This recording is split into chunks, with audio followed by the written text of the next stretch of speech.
changed, and it was so wonderful. My life changed, there is no more anxious in me. I will enjoy my whole life, all because of the spirit of Christmas.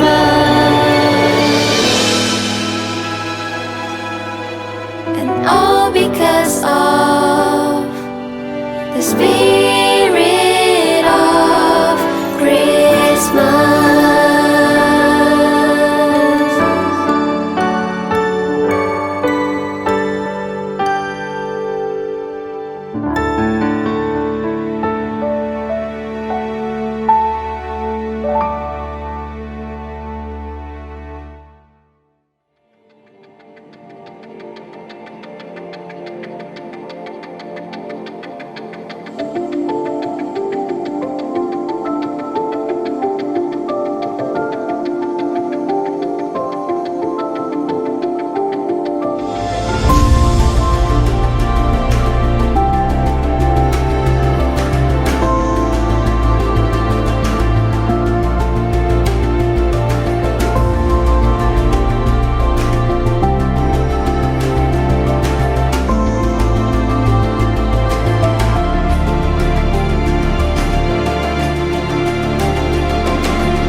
Kita percaya bahwa hanya firman Tuhanlah yang memberikan kita kemerdekaan. Amin.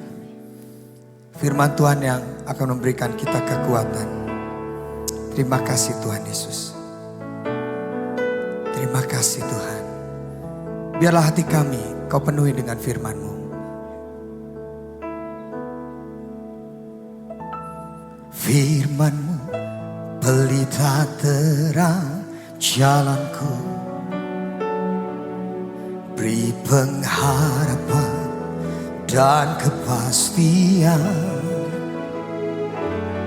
mampukan melewati semua persoalan, sangat teruji dan beri kemenangan. Lagi katakan, firman-Mu pelita terang jalanku, beri pengharapan dan kepastian, mampukan melewati semua persoalan, sangat teruji dan beri kemenangan. Sama-sama katakan, firman-Mu, yes, amen. Ceritakan kasih-Mu,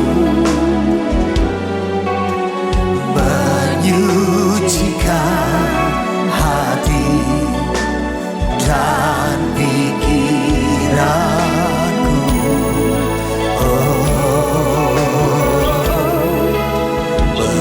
Menjadikan berkat kehidupan kekal, sampai ku menjadi harta kesayangan-Mu. Sama-sama katakan, firman-Mu pelita terang jalanku,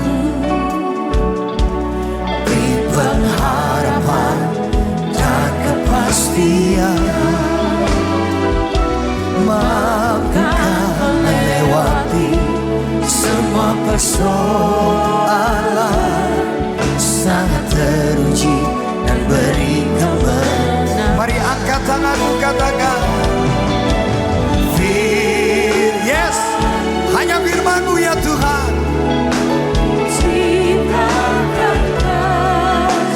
Kau limpahkan kasih-Mu bagi setiap kami, menyucikan hati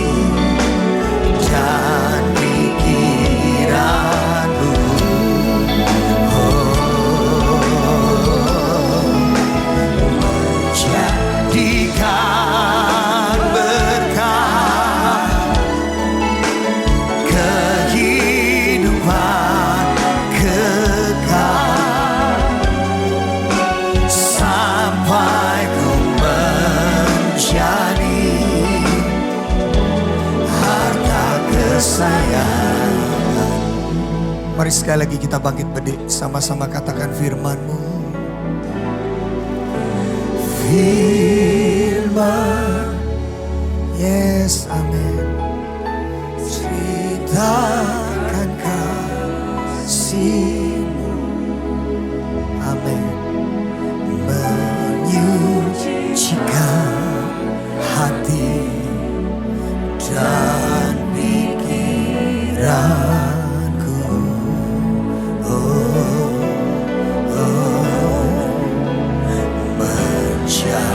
Menjadikan berkat kehidupan kekal,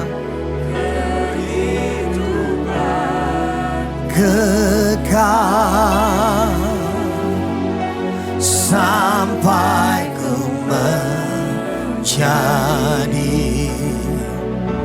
harta kesayangan-Mu. Katakan sampai ku menjadi, sampai ku menjadi harta kesayangan-Mu. Sampai ku menjadi, sampai ku menjadi harta kesayangan.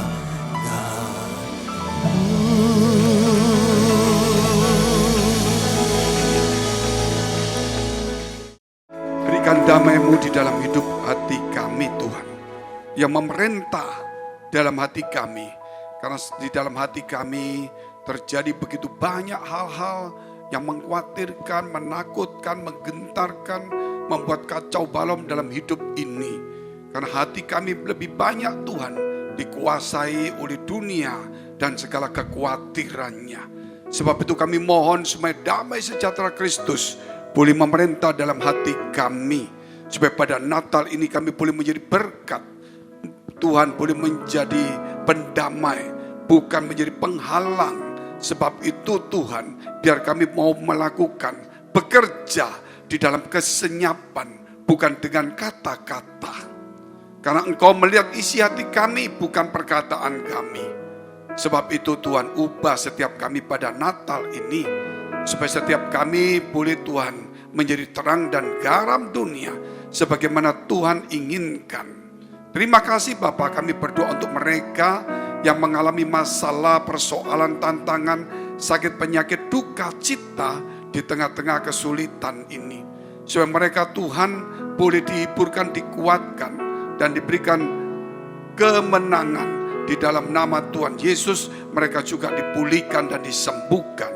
Karena kami percaya Tuhan, bukan karena kekuatan kami, bukan banyaknya orang yang berdoa untuk kami, Tuhan, bukannya indahnya kata-kata atau kerasnya, tetapi karena nama-Mu sebagai jawaban dan dasar doa kami.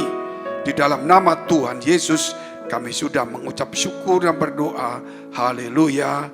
Amin. Silakan duduk. Shalom. Mengapa kita tidak damai?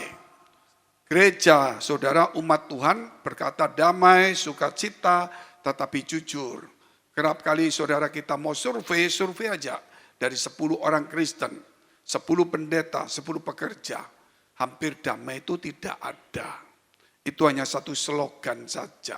Kita memuji Tuhan, kita senang kalau khotbahnya lucu, tapi itu membangkitkan emosional rohani saja. Bukan menghasilkan ketertiban hidup atau prinsip hidup dalam kebenaran. Hanya cuma dibakar-bakar seperti itu.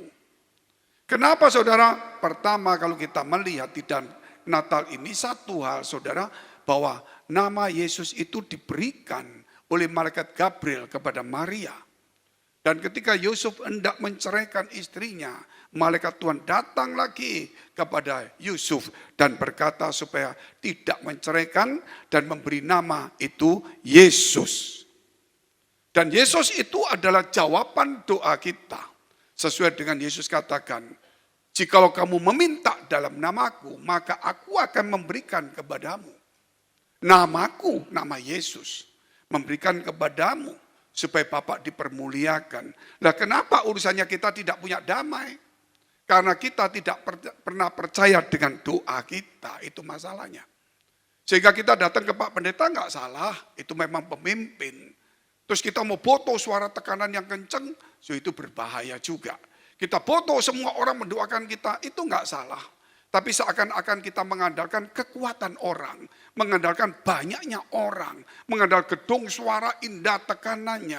Tetapi kita tidak pernah menghormati, menyadari bahwa doa kita itu dialaskan oleh nama Yesus Kristus. Saudara coba bayangkan saja kalau kita tidak punya kekuatan untuk pergi, umpama kita pergi ke daerah mana, saudara, Kanada umpama atau kemana gitu. Kita nggak punya kekuatan, naik pesawat mahal. Gaji kita mau berapa cuman saudara. Mau kumpul 1 tahun nggak cukup, seandainya begitu. Tetapi kita bisa menyampaikan sesuatu ke saudara kita yang ke tempat jauh. Bukan berarti kita harus pergi naik pesawat karena kita nggak punya apa-apa. Maka kita tulis surat saudara. Mungkin 10 sampai 15 halaman sebanyak mungkin. Kita pergi ke kantor pos, kita kasih perangko, itu zaman yang lalu ya. Gitu. Kasih perangko, maka saudara lihat perangkonya nggak sampai 20.000, cuma 15.000. Tetapi ini bisa sampai ke tempat itu. Kenapa? Bukan karena kita punya biaya besar, karena kita tidak mampu. Yang membuat surat kita sampai di tempat itu bukan karena kekuatan kita, karena perangko itu. Sebab itu saudara, kalau tidak ada nama Yesus, doa saudara tidak akan pernah sampai di surga. Tetapi saya sudah berdoa apa? Dalam nama Yesus. Masalahnya kita tidak menghormati nama itu. Kita tidak mempercayai nama itu. Bukan tidak percaya, saudara. Saya percaya, makanya doa pakai nama itu. Masalahnya tidak mengimaninya nama itu. Sehingga besok berdoa lagi, lusa berdoa lagi, tahun depan berdoa lagi. Terus mulai belajar tentang doa yang bertalu-talu. 1 hari 10 kali mintanya yang sama. Nah ini akhirnya muncul teori-teori yang aneh-aneh. Padahal saudara harus percaya dengan doa saudara. Bukan karena suara yang keras, tetapi karena nama Yesus itu. Amin. Ketika engkau berdoa dalam nama Yesus, walaupun kita goncang iman kita, masalah kita besar, problema besar, minimal imani nama Yesus. Setelah engkau mengimani nama Yesus, saudara, bersyukurlah. Tinggal Tuhan yang menentukan. Mau kapan dia berikan pada kita. Mau bentuknya dirubah ya silakan saudara. Nanti dia akan tuntun hidup kita lagi. Sehingga ada damai. Karena kita percaya dengan doa kita. Nah kalau kita nggak percaya dengan doa kita, maka terjadi keributan.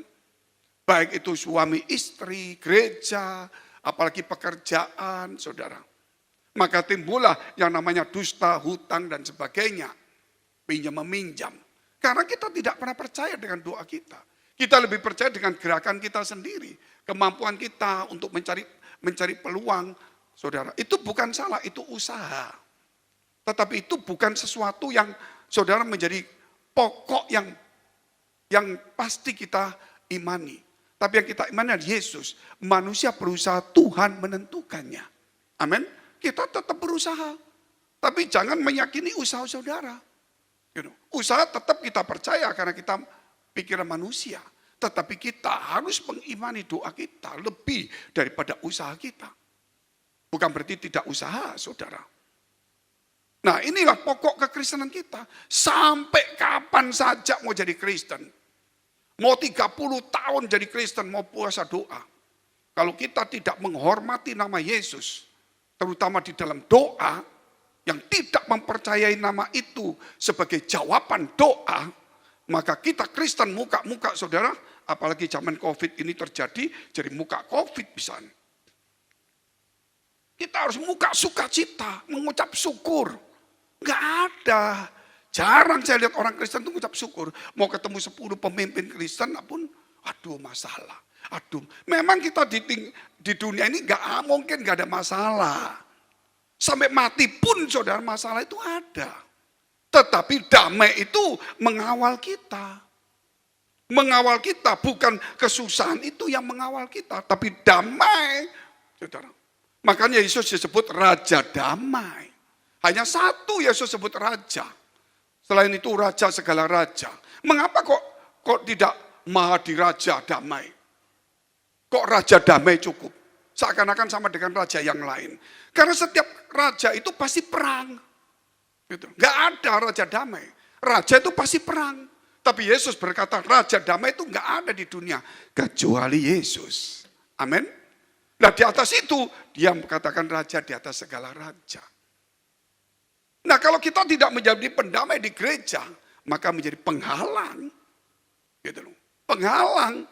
Kita pendamai itu tidak gampang saudara. Yesus itu mendamaikan kita dengan Allah.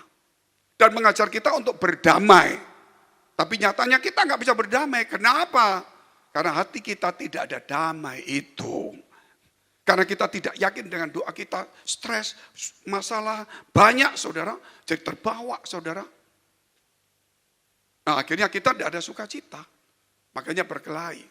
Padahal kalau kita lihat saudara, Natal ini damai, sukacita. Ada enggak? Mulai tanggal 15, mulai tanggal 1 Desember. Apalagi sekarang, mesti ngasih pesangon. Itu enggak saudara? Pusing, saudara. Nah ini karena saudara tahu itu kewajibanmu, tapi saudara mesti tahu, saudara, Tuhan juga ingin menolong kita. Jangan lupa. Amin. Kewajiban tetap kita lakukan karena Tuhan membackup kita. Dengan cara bagaimana? Ya salah satunya, saudara mesti mempercayai doa saudara. Gak ada yang lain lah, saudara. Kalau orang berdoa percaya, itu omong kosong lah, jujur ngomong. Saudara berdoa, percaya itu? Ya percaya. Berdoa apa karena percaya? Omong kosong. Kita berdoa itu karena cuman saudara menjadi satu tradisi saja. Karena percaya berdoa. Setelah berdoa amin. Nggak yakin dengan doanya. Itu jujur ngomong. Padahal ada percaya kepada Tuhan. Tapi nggak percaya dengan doanya. Kita lihat dulu saudara. Kolose 3 ayat 15. Hendaklah damai sejahtera Kristus memerintah dalam hatimu. Karena untuk itulah kamu telah dipanggil menjadi satu tubuh dan bersyukurlah. Ada dua hal di sini. Damai sejahtera Kristus bukan diberikan pada kita saja, tapi harus memerintah hati kita. Amin. Kata memerintah berarti dia berkuasa, saudara, dan menguasai hati kita. Ini ayat luar biasa. Karena itulah kita dipanggil menjadi satu tubuh dengan Kristus. Tapi siapa yang memerintah hati kita hari ini, Natal-Natal ini? Tanggal 24, 25, wah berlibur tapi nggak ada damai. Saudara, siapa yang memerintah hati kita? Hanya kita yang memerintah. Yang dikuasai oleh ketakutan, kekhawatiran, kehendak kita, pikiran kita. Saudara, maunya kita. Maunya kita itu 100% aja. Ketika Yesus turun ke dunia, saudara, dia mengosongkan semua kealahannya. Loh kok kita, saudara, yang bukan Allah, masih mengisi hidup kita? Itu satu kesalahan. Siapa yang memerintah hati kita hari ini? Kita mesti introspeksi diri dong. Jangan nanti minggu depan ibadah lagi. Sampai kapan, saudara? Cuma hafal ayat. Siapa yang memerintah itu harus putuskan. Apakah saudara yakin dengan doa itu? Nah, kalau kita tahu, saudara, yang memerintah hatiku bukan aku, bukan emosiku, bukan mauku. Tetapi yang memerintah hatiku adalah damai sejahtera Kristus. Danau dan taufan pun diperintah diam. Saudara, mengapa keributan di dalam hati kita tidak bisa diperintah untuk damai? Saudara, dan dia bukan diperintah gitu, dia sudah memerintah, dia berkuasa di dalam hati kita, dia memilikinya, dia yang mengemudikannya, bukan kita lagi. Iya Pak, amin. Tapi besok kita yang mengemudikan terus, emosi terus, suka-suka kita lah, saudara. Kapan kita mau ngalah sama suami, sama istri? Belajarlah. Kalau nggak bisa ya minimal 50-60% mengalah. Tapi kalau terus berkeras hati nggak bisa, saudara. Karena Tuhan berkata supaya kita sangkal diri pikul salib. Supaya apa saudara? Supaya kita tidak melakukan kehendak kita. Supaya Tuhan memerintah atas kita. Banyak orang berkata, pikul salib sangkal diri gak berlaku Pak, itu miskin. Ada lagi yang ngomong, pikul salib dan sangkal diri itu tujuannya supaya orang itu semacam-macam. Padahal sangkal diri pikul salib supaya bisa mengikut Yesus. Amin. Bukan kaya miskin, bukan tujuan kita. Selama sangkal diri pikul salib supaya tujuan, nah itu salah. Supaya tujuan Kristus. Amin. Jadi orang itu saudara lihat ini di media. Semua ayat itu, waduh. Kalau menurut saya sudah diacak-acak dak karuan. Menurut pandangannya dia. Bukan karena damai. Makanya satu komentar satu, terus saudara. Makanya saudara, saya mau bawa sebelum saudara, ini kita mau bawa. Yesus berkata, akulah pintu. Kalau pintu berarti kita harus masuk. Amin. Ketika kita masuk, jangan keluar lagi. Diikut panduan, exitnya di tempat lain. Kita ikut Yesus, exitnya nanti, saudara, di kuburan langsung masuk surga. Gitu loh. Itu exitnya. Jadi kemudian saudara Yesus berkata pintu, bukan keluar masuk. Setelah kita masuk, oh aku percaya Yesus, aku ikut Yesus. Oh ngomong terus gak salah. Setelah pintu, Yesus berkata, akulah gembala.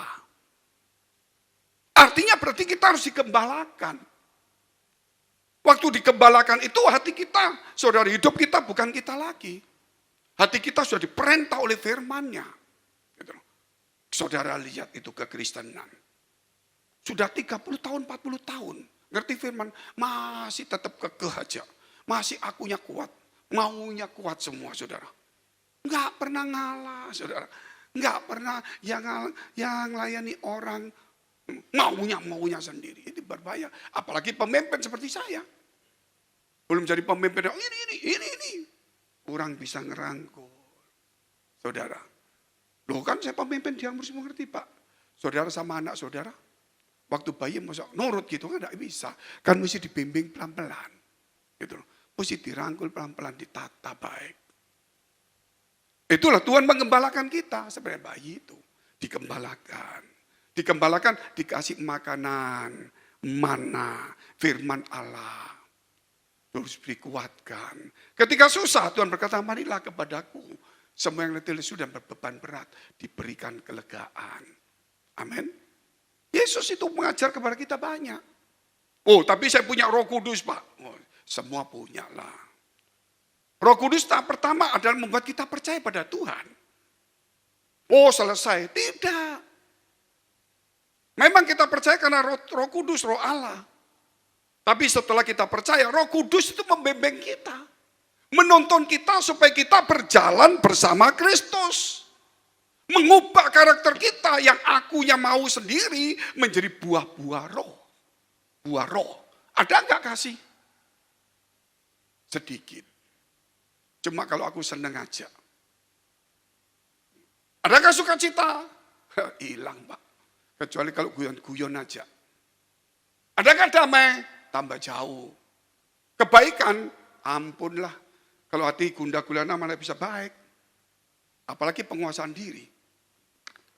Itulah menonton kita. Bukan berhenti kepada percaya terus minta karunia-karunia terus. Tapi dibawalah kita. Untuk bersama dengan Kristus. Menghasilkan karakter-karakter Kristus. Nah untuk itulah kita harus merubah. Contohnya apa? Kita lihat dulu contohnya. Contohnya Yusuf sama Maria. Kita lihat dulu. Saudara. Makanya mulia namamu yang mengurapi. Temanya mulialah namamu yang mengurapi. Mengurapi berarti saudara diurapi. Sama dengan selubung dibukakan. Artinya saudara kalau pakai gini tidak bisa lihat ini apa.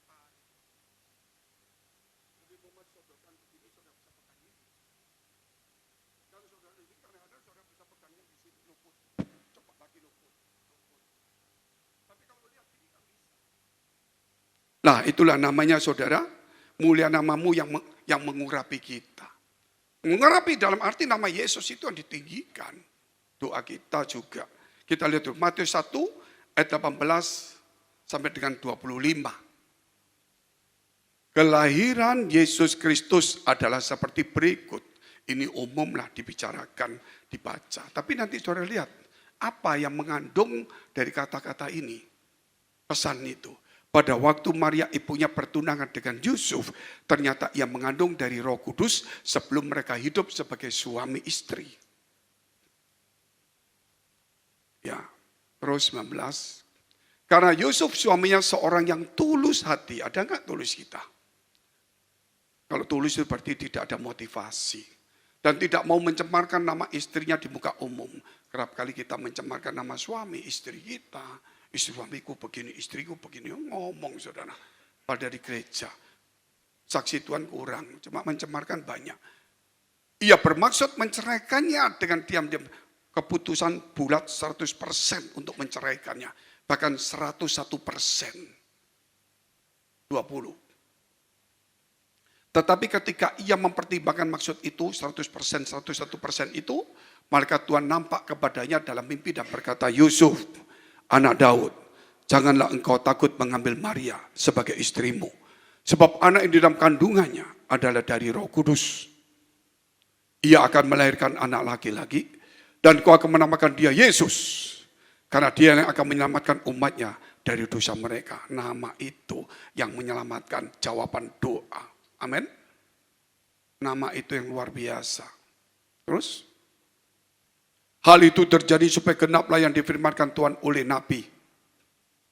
Sesungguhnya anak darah itu akan mengandung dan melahirkan seorang anak laki-laki. Dan mereka akan menamakan dia Immanuel. Yang berarti Allah menyertai kita. Sesudah bangun dari tidurnya, Yusuf berbuat seperti yang diperintahkan malaikat Tuhan itu kepadanya. Ia mengambil Maria sebagai istrinya. Keputusannya berubah. Tetapi ia tidak bersetubuh dengan dia. Sampai ia melahirkan anaknya laki-laki. Dan Yusuf menamakan dia Yesus. Hal yang pertama kita lihat saudara. Dari tema ini. Yaitu tulus hati dan taat Roh Kudus. Apakah kita ada ketulusan? Kalau ada ketulusan pasti Tuhan bicara dan kita ikutin. Kalau enggak tulus paling sulit. Apakah kita mau taat? Kalau hati kita belum taat. Saudara, percuma Tuhan ngomong sama kita. Karena kita masih berontak. Tapi kalau sudah tulus, hati kita sudah dilatih taat. Mendengar suara Tuhan itu gampang. Loh, kenapa kok mudah? Karena ketika mendengar itu berbeda dengan apa yang kita mau. Saudara. Nah kalau sudah berbeda bagaimana caranya? Pasti kita nggak taat. Karena untuk menuruti Tuhan itu kita bayar harga. Sulit. Melawan diri sendiri. Contohnya jelas Yusuf. 101%. 1000%. Keputusannya menyerahkan Maria. 101%. Bukan 90%. Tapi menjadi 0%. Keputusannya hilang. Keputusan Tuhan 0%. Menjadi 100% dalam hidup Yusuf. Kerap kali dalam hidup kita, saudara, keputusan kita lah yang 100%. Keputusan Tuhan menjadi 0%. Kenapa? Karena kita sendiri. Yang memerintah hati kita, ya kita. Makanya diombang-ambingkan masalah. Jadi Kristen pindah sana, pindah sini. Saudara, cari pengajaran sana, pengajaran sini. Cari figur sana, figur sini. Lupa bergantung kepada nama Yesus. Kenapa? Karena 100%. Nah, Yesus katakan sangkal diri pikul salib tujuannya supaya kita tidak 100% keputusanku. Tapi 0% keputusanku. Supaya keputusan Tuhan menjadi 100%. Amin. Enggak mudah. Tapi itulah yang terjadi. Sehingga kita bisa berkarya untuk Tuhan. Saudara, berkarya untuk Tuhan. Kalau enggak gitu kita enggak bisa berkarya. Coba kalau Yusuf enggak mau. Dia enggak berkarya sama Tuhan. Kenapa sampai Yusuf sama Maria itu dipilih pada saat mereka bertunangan? Kan jadi masalah. Kenapa saudara dipilih? Karena Tuhan memang tahu bahwa mereka ini orang-orang yang taat. Walaupun saudara mereka ini punya keinginan sendiri. Gitu. Tapi Tuhan tahu orang-orang ini orang yang taat. Sehingga ketika Tuhan bicara, keputusannya dia ditaruh, keputusan Tuhan diambil. Tuhan memilih kita juga dia tahu. Jujur. Sebenarnya kita ini tulus dan taat. Masalahnya saudara, tulus itu T-nya ganti B jadi bulus. Depannya yang terganti bukan semua. Di gereja terus diiming-imingi ngomong orang kaya, ngomong apa terus jadi tulusnya hilang jadi bulus. Saudara, ini berbahaya. Taat jadi nggak taat, kita cari yang cocok firman yang untuk aku mau. Pembenaran diri. Padahal Tuhan pilih saudara dan saya hari ini. Dia tahu saudara itu tulus hati dan taat. Amin. Hari ini mungkin saudara akan berontak. Tuhan, gak bisa. Tuhan hari ini ngomong, 0% anakku pasti jadi. Amin.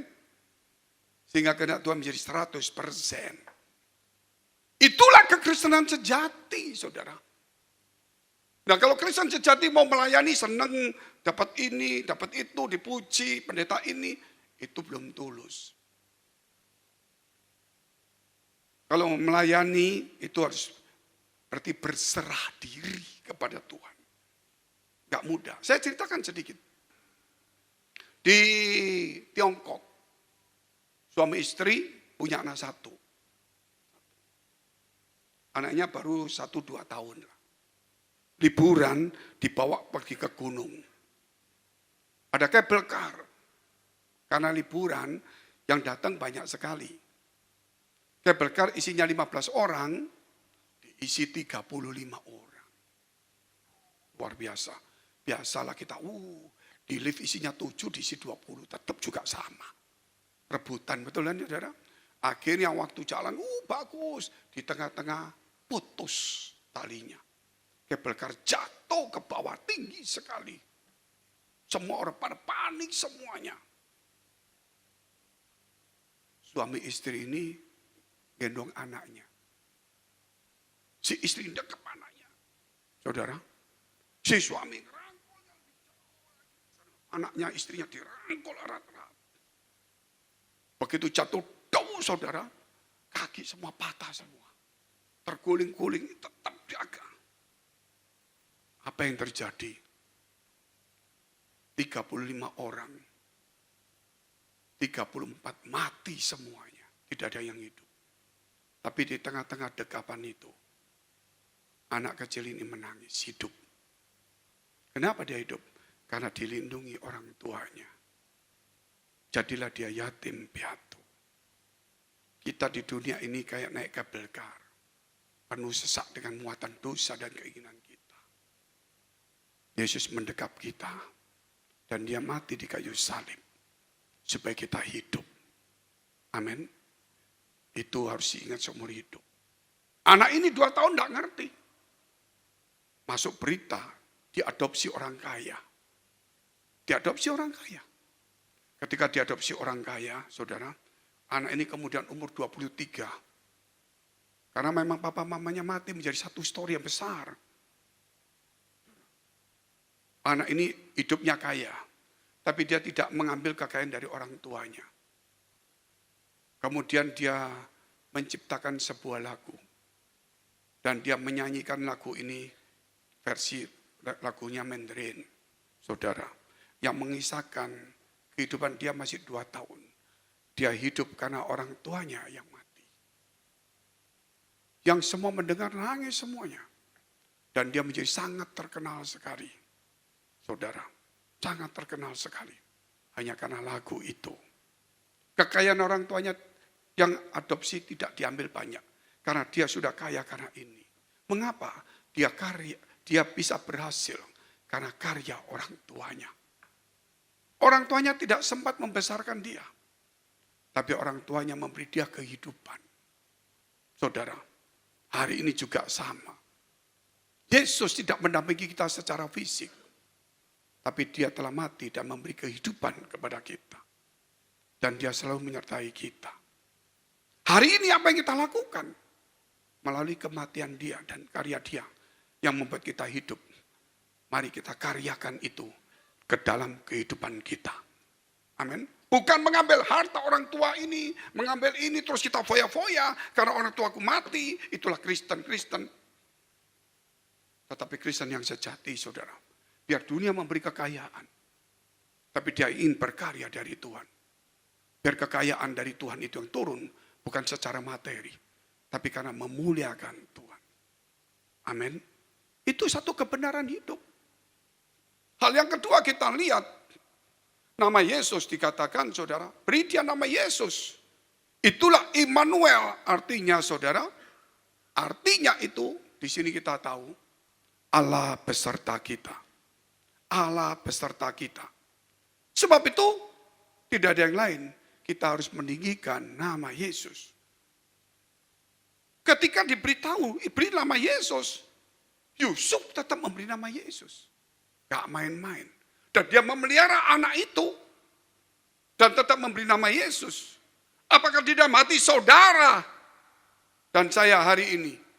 Nama Yesus itu ada terpelihara dengan baik. Kerap kali itu diganti dengan nama dosa. Nama musuh kita. Nama ego kita. Jujur kita ngomong sudah, saudara. Kalau Kristen kita munafik, tutup terus ngomong apa dalam hati kita. Buruk, buat apa kita jadi Kristen kalau gak ngerti. Amin. Mesti sadar hari ini. Tahun yang baru. Tapi Kristen harus kita berubah. Jangan niru kiri kanan. Harus berubah dari kita. Amin. Harus berubah. Lawan egomu. Kita harus memulai dengan bersama dengan Kristus. Tidak bisa tidak. Ini satu kebenaran. Enggak gitu saudara. Oh ya. Mungkin orang lain khotbahnya senang. Ya karena dia mau khotbah. Pembantu atau perawat saudara, besarkan anak yang penting jangan rewel. Kasih obat tidur. Tapi seorang mama, lain. Capek Pak, saudara, besarin. Soal gembala itu sama, saudara. Bahwa kita ini bukan bicara capek. Saudara harus berubah. Kita ini bukan pembantu, bukan suster. Kita itu mewakili Tuhan untuk bertanggung jawab kepada Tuhan. Akan dewasanya iman dan rohani saudara. Amin. Dan perubahan itu penting sekali. Karena suatu hari saya akan dihakimi. Selama puluhan tahun mengajar apa? Saudara. Pasti. Tetapi saya tidak mau saudara. Untuk main-main. Karena kita harus melucuti hati kita sendiri. Jangan melucuti hati orang. Itu kesukaan kita. Oh, orang itu gini, hatinya gini. Sudah percuma. Lucuti hati kita. Tanya orang yang tahu kita. Pasti dia ngomong kita juga jelek. Ada yang baik juga. Kita ngomong juga ada jelek, ada baik. Berarti kita ada jelek. Ayo kita buang jelek kita itu. Ini kekristenan saudara. Mendekati ke Tuhan dan kita harus menjadi contoh. Saudara lihat sekarang. Saya bertanya-tanya. Tuhan kenapa zaman media ini setan bekerja keras? Tuh, kan Injil memberitakan lebih banyak. Saudara perdebatan. Ngomong dilawan, ngomong satu dilawan. Dan yang cerita itu duniawi semua. Kristen juga banyak, ini pokoknya sekitar itulah. Saudara, kenapa Tuhan? Sampai ada saudara, kita lihat dari yang lain-lain muncul. Lawan Kristen kita. Wah, kita bingung semua. Goncang, bingung, goncang. Pendetanya nggak bisa jawab, bingung semuanya. Kita bertanya, kenapa Tuhan muncul begini? Terlalu manja orang Kristen. Di gereja tidak mau belajar firman Allah. Aku munculkan orang-orang seperti ini. Supaya yang tidak tertanam akan terlempar keluar. Supaya yang mau ngerti kenapa. Mulailah belajar dari serangan-serangan. Makanya saudara sekarang banyak orang bertanya, kenapa gini Pak Pendeta? Belajar karena diserang. Dan kalau kita terus tidak mau mengerti, serangan akan semakin banyak. Itu satu manfaat. Saya bilang, oh ya Tuhan, aku tahu. Saya tidak sedih dengan serangan kepada Kristen. Bukan senang. Tapi itu ada manfaat. Yang tidak sungguh-sungguh akan terpelanting. Yang sungguh-sungguh mulai belajar melalui masalah ini. Kita mulai tanya, kenapa ya Yesus kok disembah? Kenapa ya Yesus kok disebut Tuhan? Kenapa ya? Bingung kenapa terus. Karena diserang terus mati-matian. Selama ini kita di gereja cuma nyanyi aja. Berkat-berkat. Makanya sekarang mulai ngerti. Tanya-tanya. Ya, saya tidak terangkan terlalu banyak lah. Kalau terangkan terlalu banyak, nanti ada jam kedua kita akan bicara. 3 topik. Mengapa kita harus menyembah manusia yang disebut Yesus? Mengapa Yesus sebut Tuhan? Nanti kita lihat alasannya. Jadi nggak usah, saudara selama ini, ya. Ditanya ibu-ibu, kenapa? Nggak tahu, pokoknya percaya. Dikoncang sedikit, hilang dia. Nah, di sinilah letaknya, saudara. Nama Yesus tidak melekat. Hanya cuma simbol aja. Artinya nama pun tidak tahu, saudara. Kalau kita kasih buku The Name of Name, saya punya, Pak. Oh iya, saya beli 5, Pak. Saya bagikan orang-orang 4. Terus, nggak baca saya, Pak. Luar biasa itu namanya. Begitu saya ketemu teman saya, pendeta, kenapa, Pak? Gitu. Yesus ini begini, kenapa, Pak? Yesus sama Isa, kenapa, Pak? Sudah baca, Pak? Belum. Ya sudah, nggak usah ngomong. Di situ sebelum kejadian ini sudah ada tulisan. Sudah diajari nama Tuhan, nama Yesus, nama Allah. Sampai Isa itu muncul di situ. The Name of Name bukan muncul sekarang. Ini muncul 10 tahun lebih yang lalu. Sebelum kita diserang. Tapi kita nggak bisa jawab. Ya itulah karena nggak belajar. Belajarlah saudara. Yang benar-benar di gereja ini. Di gereja bukan mencari untung. Tapi belajar untuk mengubah emosional rohani menjadi prinsip hidup dalam kebenaran. Amin. Hal yang ketiga, saudara. Kenapa ya, saudara? Yusuf itu tiba-tiba bisa berubah. Bisa berubah. Dari 100% kehendaknya bisa menjadi 0. Dan kehendak Tuhan menjadi 100% ganti semua. Kenapa? Ya karena dalam mimpi, Pak. Dalam mimpi malaikat Tuhan loh. Kenapa dia berubah? Karena disuruh Tuhan. Kalau seseorang disuruh Tuhan, saudara, tidak ada alasan untuk menolak. Dia harus taat. Saudara datang di gereja menjadi orang Kristen disuruh Tuhan, atau saudara suka atau cocok. Kalau saudara suka ataupun cocok, suatu hari nggak cocok Bapak Ibu. Kalau disuruh Tuhan, mau apapun kita lakukan. Amin. Namanya disuruh. Bukan diberikan pandangan, disuruh. Sehingga kita tidak ada pandangan kita. Yang ada cuma melakukan atau menolak. Alkitab juga mengajarkan. Melakukan atau menolak, nggak ada tengah-tengah. Itu penting. Yusuf bisa melakukan apa? Melakukan itu. Dari dia sudah memutuskan, ini mesti saya cerai ini. Sudah berbulan-bulan. Wah, ini model begini, bingung dia. Tunggu saudara. Waduh, gak bisa aku, walaupun cinta, gak bisa aku. Sudah mikir, melihat wajahnya cantik, tapi berat aku. Lihat cantik, mukanya cantik, lihat perutnya berat lagi saudara. Bingung, terus pusing dia. Itu bukan 1 hari. Berbulan-bulan. Perang, sampai akhirnya bilang, gak bisa. Lihat muka cantik semua. Tapi gak cocok, egoku ngelawan. Putuskan cerai. Setelah melahirkan tak cerai. Berarti dia tunggu berbulan-bulan.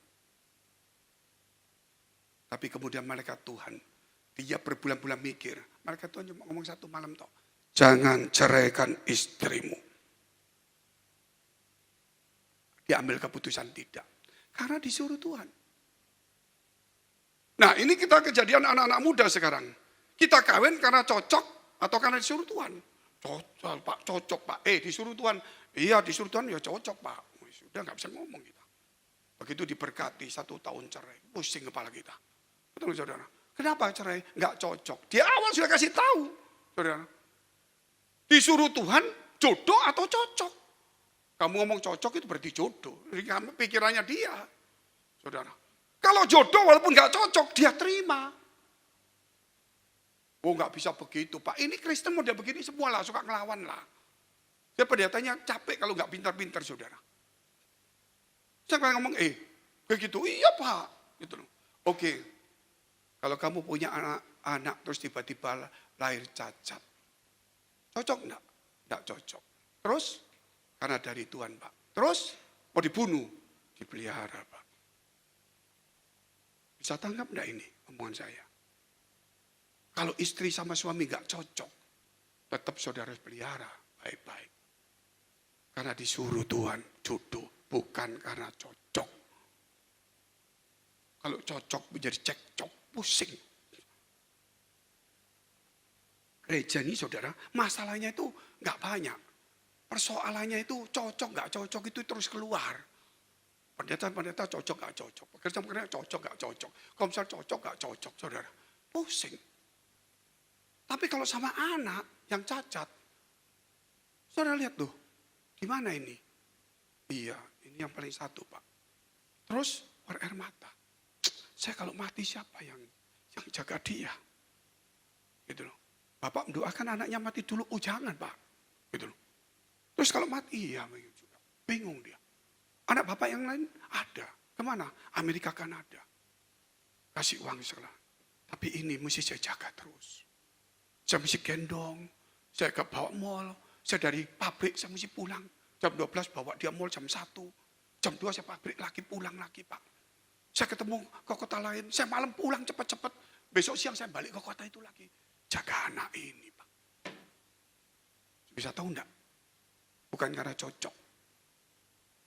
Karena disuruh Tuhan sudah tanggung jawab. Karena itu jodoh. Kita sudah jodoh di gereja sama Tuhan. Gak ada cocok-cocokan lagi. Saudara harus mencocokkannya. Cara nyocokkannya, matikan dagingmu. Gak ada yang lain, saudara. Ini satu pengertian yang luar biasa. Apa yang harus kita lakukan lagi? Makanya Tuhan mengajar kepada kita supaya kita berubah hidup kita. Itulah namanya damai. Saya ambil satu ayat terakhir saja. Nah kalau terakhir cocok Pak. Kalau tadi belum Pak. Kita lihat dulu saudara. Yaitu di dalam Lukas pasal 2. Ayat 10 dan ayat 11. Satu aja saya sederhana aja. Lalu kata malaikat itu kepada mereka, jangan takut. Sebelum firman Tuhan masuk, harus ketakutan dilenyapkan dulu. Kalau ketakutan selalu ada, gak pernah kita bisa nerima firman Allah. Makanya iman itu harus timbul. Karena keyakinan kepada Tuhan dan ketaatannya. Sebab sesungguhnya aku memberitakan kepadamu kesukaan besar untuk seluruh bangsa. Kesukaan, Injil itu berita, sukacita, kabar baik. Namanya Injil, catat di sini baik-baik.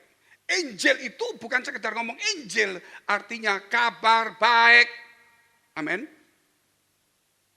Ada Injil palsu, ada. Yang diomong oleh Paulus, yang tidak sama dengan Injil. Hari ini telah lahir bagimu juru selamat, yaitu Kristus Tuhan di kota Daud. Namanya siapa? Yesus. Yang menyelamatkan seluruh umatku. Umat Tuhan, seluruh. Di sini dikatakan Kristus Tuhan di kota Daud. Loh, siapa yang menyebut Tuhan? Kok katanya orang Kristen? Kok katanya konsili Saudara Nisia tahun 323 Masehi? Oh katanya Paulus. Iya. Bingung saudara. Baca kitab Yohanes pasal 20. Thomas berkata, ya Allah ya Tuhanku. Siapa yang memulai kata Tuhan? Ya ini malaikat. Amin. Kita nggak pernah tahu itu Tuhan. Kalau malaikat nggak ngomong. Bahkan Allah Bapa sendiri kitab Filipi berkata, Yesus adalah Tuhan bagi kemuliaan Allah Bapa di surga. Jangan ngelawan lagi. Mau ngelawan lagi. Roh Kudus membuat kita menjadi percaya kepada Yesus sebagai Tuhan. Tiga ini. Allah. Bukan Yesus saja. Yesus ada. Yesus ada. Saudara. Kapan Yesus ngomong? Iya kok nggak ada di ayat. Kok nggak ada. Yohanes 13:13. Aku yang adalah guru dan Tuhanmu. Membasuh kaki, hendaklah kamu sama. Betul nggak saudara? Ini Yesus. Apalagi Yesus ngomong, anak manusia adalah Tuhan atas hari Sabat. Hari Sabat itu hari ibadah. Tuhan di atasnya. Luar biasa enggak? Jadi ini contoh saja. Nanti kita akan khotbahkan saudara, supaya kita tahu kata-kata Tuhan itu berarti harus memerintah. Kalau Allah itu satu kepercayaan. Kalau Tuhan itu dia harus memerintah hidup kita. Kalau saudara percaya cuma Allah, saudara berarti beragama. Menjadi agamawi. Kalau Allah saudara disebut Tuhan dalam hidupmu, berarti Allah itu silakan memerintah hatiku. Itulah kekristenan. Kita bangkit berdiri, kita mau berdoa dulu. Kau memberkati kami semua di tempat ini, supaya ada tumbuh pendewasaan rohani. Prinsip hidup kebenaran, bukan emosional rohani. Supaya setiap orang bukan cuma percaya Yesus sebagai pintu keselamatan. Tapi mereka masuk supaya engkau menjadi gembala. Karena engkau berkata, akulah gembala yang baik. Dan engkau berkata, akulah mana dari surga. Supaya kita digembalakan Tuhan. Supaya kita boleh menerima mana-mana berita firman Allah. Biarlah kami juga Tuhan hari ini mempercayai namamu. Yesus menjadi jawaban doa kami. Itu yang harus kami imani, kami tinggikan. Segala keputusan kami 100%. Ego kami semuanya. Kami letakkan Tuhan menjadi kehendak-Mu 100% dalam hidup kami. Karena kami Engkau panggil adalah sebenarnya orang-orang yang tulus dan yang taat.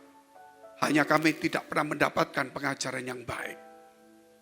Kami hanya cuma dibuat emosional rohani. Sehingga ketulusan ketaatan itu hampir hilang. Tapi hari ini, Tuhan sebagaimana Engkau pilih Yusuf, yang satu hari ingin menceraikan, Engkau tahu.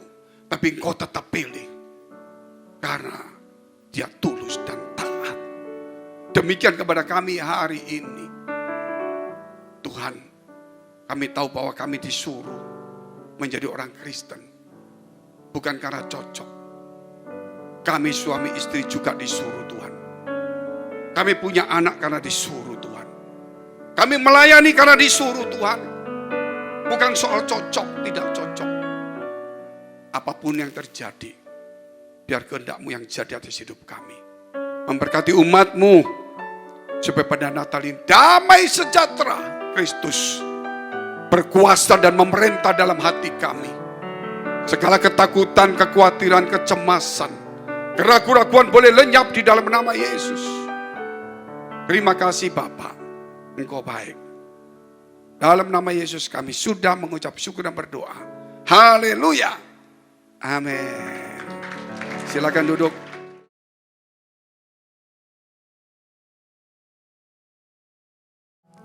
Kami mempercayakan hidup kami kepada-Mu Tuhan di tahun 2024. Kami percaya Engkau senantiasa menyertai kami. Engkau memberkati setiap apa yang kami kerjakan. Engkau senantiasa membela kami.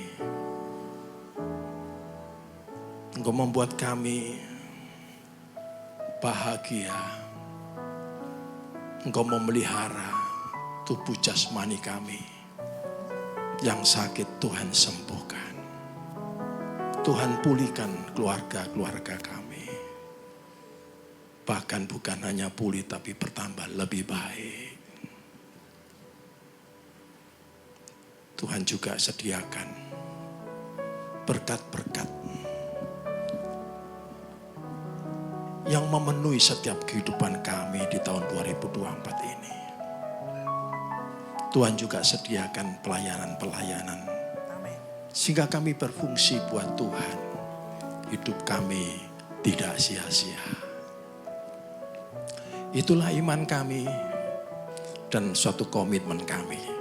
Kami tetap bersama-Mu Tuhan. Kami melakukan terbaik untuk-Mu Tuhan. Sebentar kami menerima tubuh dan darah Yesus. Sucikan, kuduskan setiap kami Tuhan. Layakkan setiap kami Tuhan. Dan biarlah melalui perjamuan kudus ini, kami boleh diingatkan kembali bahwa Engkau benar-benar gembala yang baik. Engkau merelakan hidup oleh karena kasih-Mu kepada setiap kami.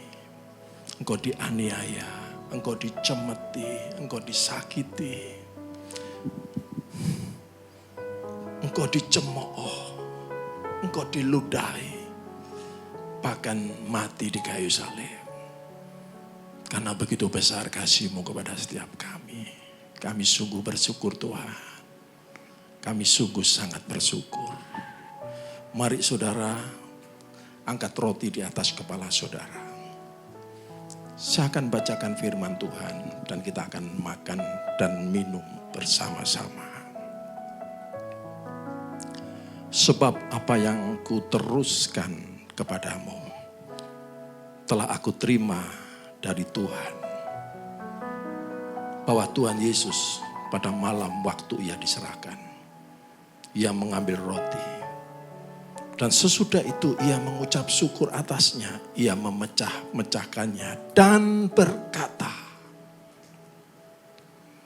inilah tubuhku yang diserahkan bagi kamu. Perbuatlah ini menjadi peringatan akan aku. Bukankah roti yang kita pecah-pecahkan adalah persekutuan dengan tubuh Kristus. Amin. Dalam nama Yesus.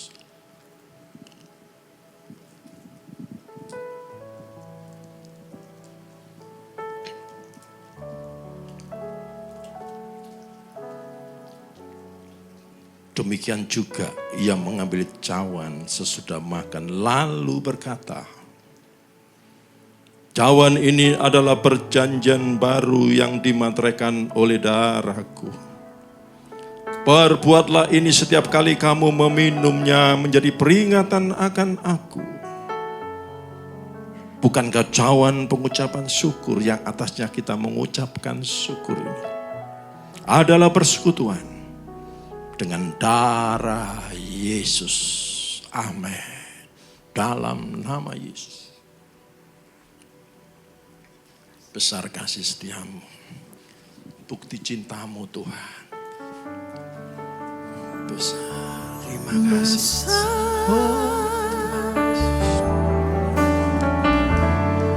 Kasih setiamu Tuhan, inilah ungkapan kami Tuhan. Mulia, inilah kebanggaan kami Tuhan, punya Allah seperti-Mu. Pengorbananmu Tuhan, Engkau berkorban untuk hidup kami Tuhan. darahmu Tercurah di Kalvari, bukti cinta-Mu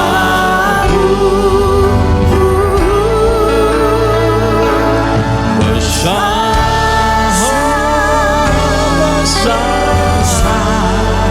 kasih setiamu Tuhan.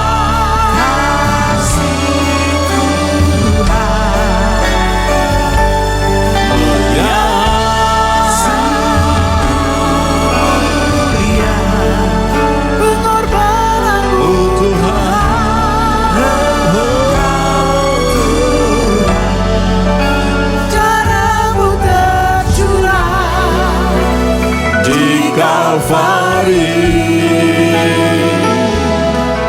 bukti cinta-Mu besar bagiku. Katakan terima kasih Tuhan. Haleluya, haleluya. Berikan penyembahan yang terbaik buat Dia.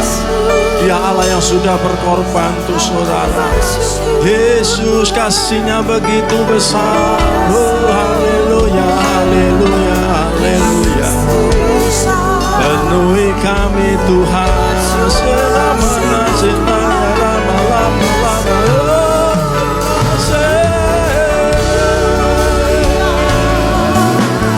ku sembah, ku sembah, ku sembah Kau Tuhan, ku tinggikan nama-Mu. Haleluya, haleluya, glory,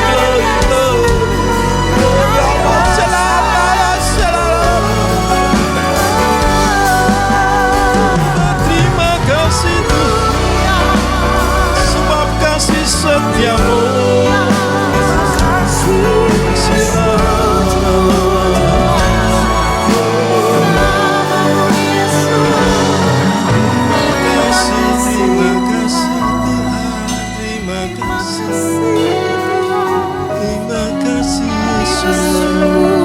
Kasih setiamu padaku, Kau tuntun kami sepanjang tahun ini, Kau pelihara hidup kami Tuhan.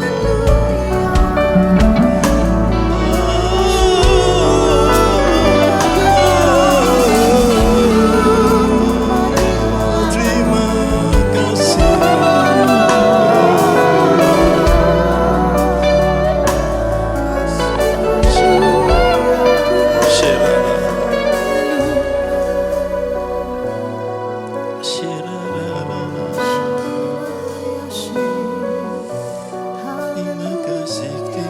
Renungkan kebaikan Tuhan sepanjang tahun ini.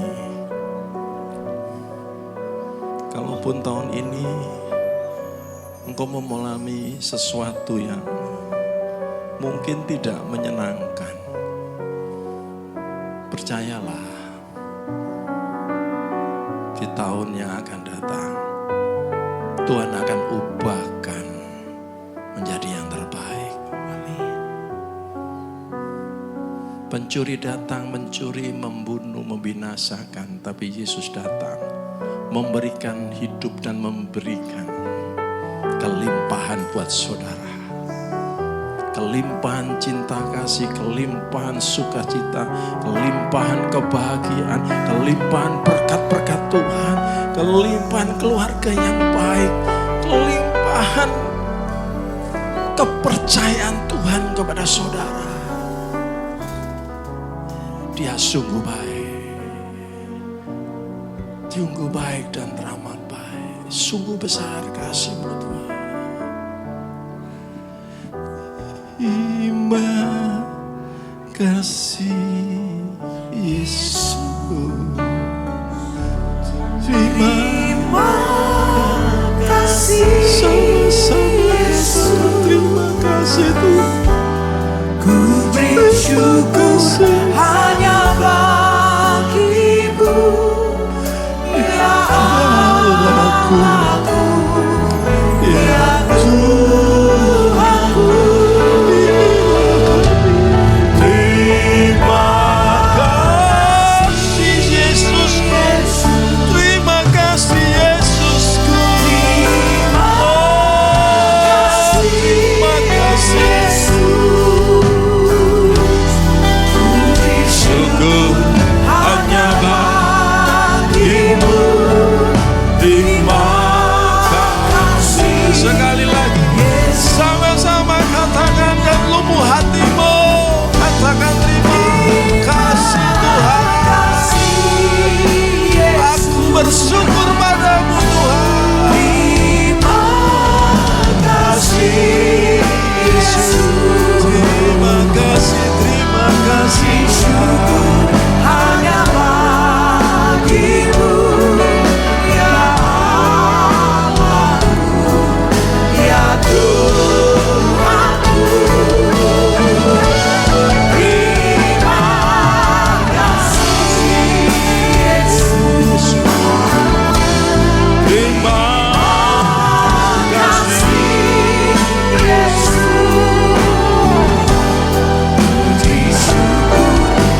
Yesus berkata, tubuhku adalah benar-benar makanan, darahku adalah benar-benar minum. Barang siapa memakan tubuhku dan minum darahku, ia di dalam aku dan dia ada di dalam saudara. Jangan pernah khawatir menghadapi hidupmu karena Yesus bersama saudara. Terima kasih untuk berkat firman-Mu. Terima kasih untuk penyertaan-Mu sepanjang tahun 2023. Terima kasih Tuhan, kami hadir di sini mengalami perjumpaan dengan Tuhan.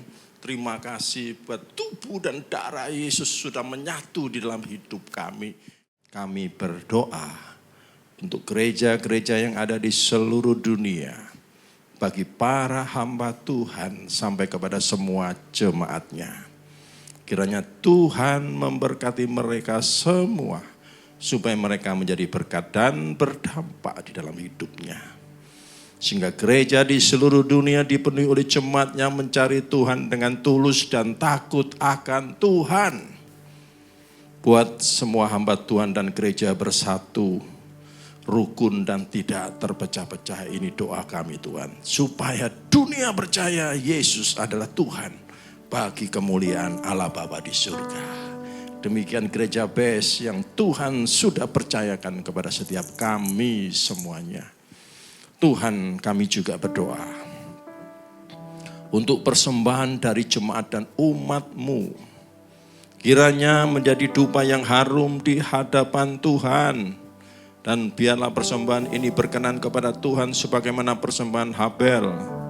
Tuhan berikan kemurahan-Mu, balas kebaikan dan kerelaan hati jemaat-Mu. Jaga lindungi mereka, pelihara mereka, beserta keluarga, pekerjaan dan kesehatannya. Mari saudara dekapkan tangan di dada, kita mau terima berkat Tuhan. Jagalah hatimu dengan segala kewaspadaan, karena dari sanalah terpancar kehidupan. Jemaat yang dikasihi Tuhan, pulanglah. Jadilah berkat dan terimalah berkat rahmat, anugerah, sukacita, damai, sejahtera dari Allah Bapa di surga. Di dalam Putra Tunggalnya Yesus Kristus yang telah mati bagi dosa kita dan bangkit pada hari yang ketiga. Sehingga kita menyembah Tuhan Allah yang hidup dan iman kita bukan kepada Tuhan yang mati. Dia naik ke surga, menyediakan rumah bagi kita sehingga kita punya pengharapan yang pasti. Dia akan datang kembali untuk kedua kalinya, menjemput gereja dan umatnya yang berjaga-jaga, kudus, dewasa, bijaksana, serta menghakimi dunia. Dan di dalam persekutuannya dengan rohnya yang kudus, yang membuat hati kita berkobar-kobar, roh kita menyala-nyala di dalam kasih semula.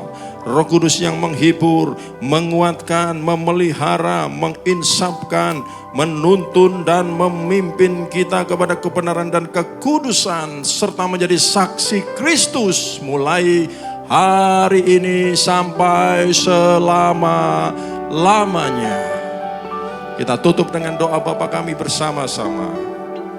Bapa kami yang ada di dalam surga, dikuduskanlah nama-Mu.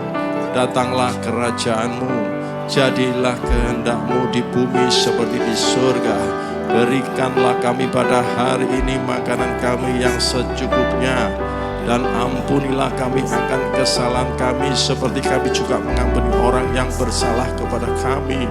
Jangan membawa kami ke dalam pencobaan, tetapi lepaskanlah kami daripada yang jahat. Karena Engkau-lah yang empunya kerajaan dan kuasa dan kemuliaan sampai selama-lamanya. Sama-sama katakan amin, amin, amin. Silakan duduk kembali Bapak Ibu